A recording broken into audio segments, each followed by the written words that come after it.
So now that the U.S. is involved in the Spanish-American War, you can see all the different uses of the yellow journalism, kind of showing the idea that the United States must declare for war against Spain, and that the Spanish are evil for blowing up the USS Maine. And you can see here another example here of the Spanish is showing them as brutes, as these evil murderers who are taking out innocent Americans in the USS Maine. So now that the U.S. is fully fledged into war, it's actually one of the shortest wars in American history, if not the shortest. That the U.S. won the Spanish-American War very easily, and they're going to free Cuba and the Philippines from Spain. Teddy Roosevelt is going to become famous as the commander of the Rough Riders, who is going to charge in Cuba and defeat the Spanish.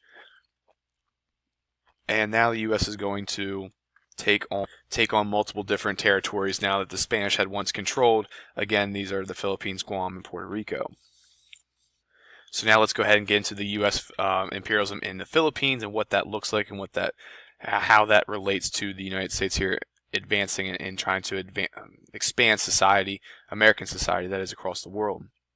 So unlike Cuba, once the Americans achieve victory in the Spanish-American War, Philippines does not get their independence the same way that Cuba does, and they're going to fight the Filipino War in 1899. You can see here the political cartoon of a Filipino person fighting Uncle Sam here, and really kind of showing that the Americans are trying to annex and keep the Philippines as part of their territory. And the Philippine-American War is going to last far longer and cost far greater than that of the Spanish-American War. Will last for about 3 years. With that being said, though, that the Philippine-American War will end in an American victory, and the Philippines will remain a territory all the way up until World War II, when the Japanese will take the Philippines from the United States, and then General Douglas MacArthur takes them back. So moving forward, then, after the McKinley assassination, so President McKinley is assassinated, then Vice President Theodore Roosevelt will become the new president, and he's going to his foreign policy is going to be dictated by what's called the big stick diplomacy. And his favorite proverb, what we think of with Teddy Roosevelt, is speak softly and carry a big stick.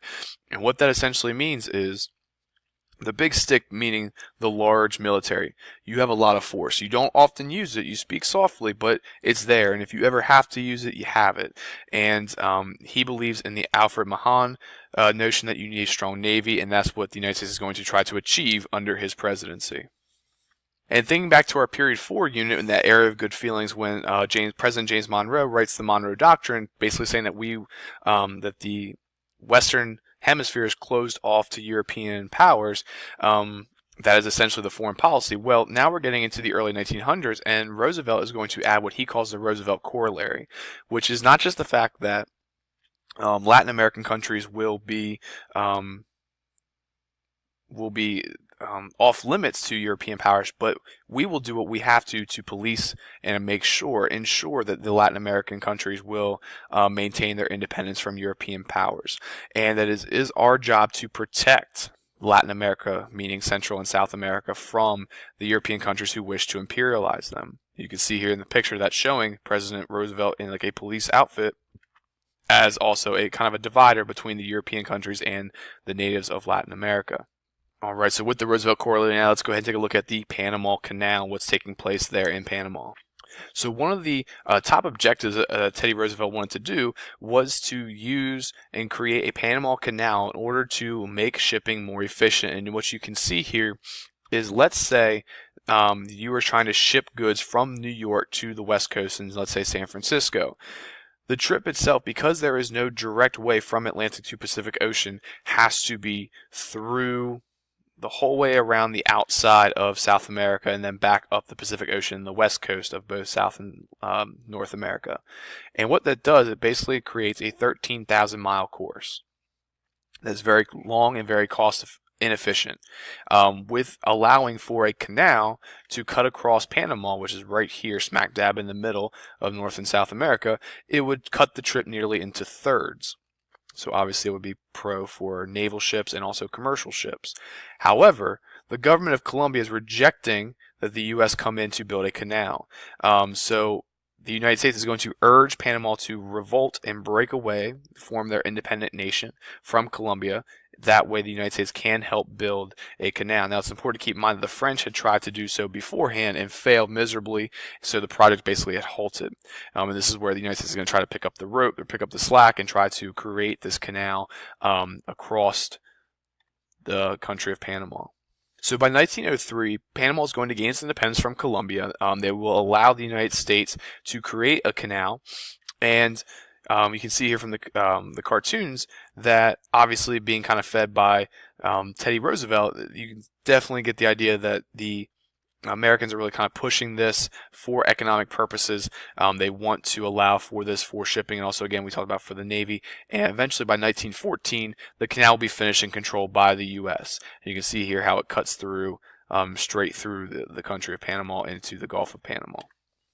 So even though we talked about there is a huge majority of Americans that want to imperialize and they want to do it for various reasons, whether it would be the idea of economic motivations for trade routes, whether it be for the social reasons of either social Darwinism or the expansion of humanitarian aid, whether it be the idea of competing on a global scale with other countries. That is only some of the country. There is also a portion of the country that does not support imperialism, and it's going to be led by what's called the Anti-Imperialist League of 1899, which is where really the first time we see this is protesting the annexation of the Philippines, seeing as that it is un-American, is not really needed, and the people of the Philippines should be independent and free. They're going to use the argument that we don't have the right to force American culture onto others, and you can see this idea promoted here in these two political cartoons showing either Uncle Sam or President McKinley kind of trying to force American culture onto the natives of the Philippines.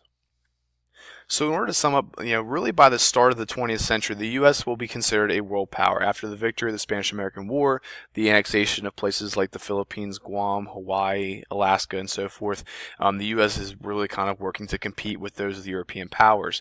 They're transitioning into an economic power. They have already become the largest industrial power of the world. They have surpassed Great Britain in this regard. They have the world's third largest navy.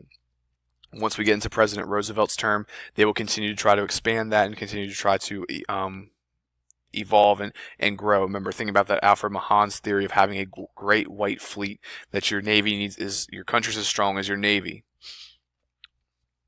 We are annexing territories, whether it be in the Caribbean or in Asia, ideas of Puerto Rico, the Philippines, and so forth. And finally, extending its powers with the Roosevelt Corps, kind of that addition to that of the Monroe Doctrine, is really going to kind of show America's asserting itself as an equal to European nations. That it's using its influence in places like Panama, in Latin America, to trade, to gain wealth, and to really kind of assert itself as a major global power on the world scale. So what we're going to be doing in class then is going to be kind of going through this step by step and looking at some primary sources as well, and trying to understand, was imperialism a good or bad time for the United States? Were we imperialists in a negative regard, or were we being good neighbors? Were we using our powers to protect or to advance ourselves selfishly? Whether we're looking at different ideas going back and forth between that of examples in the Philippines, Hawaii, and so forth, and also what is happening economically for the United States. So I hope this helps, guys. If you have any questions, please bring them into class then next time that we meet, and we will definitely go over them and hopefully try to clear up any confusions on imperialism.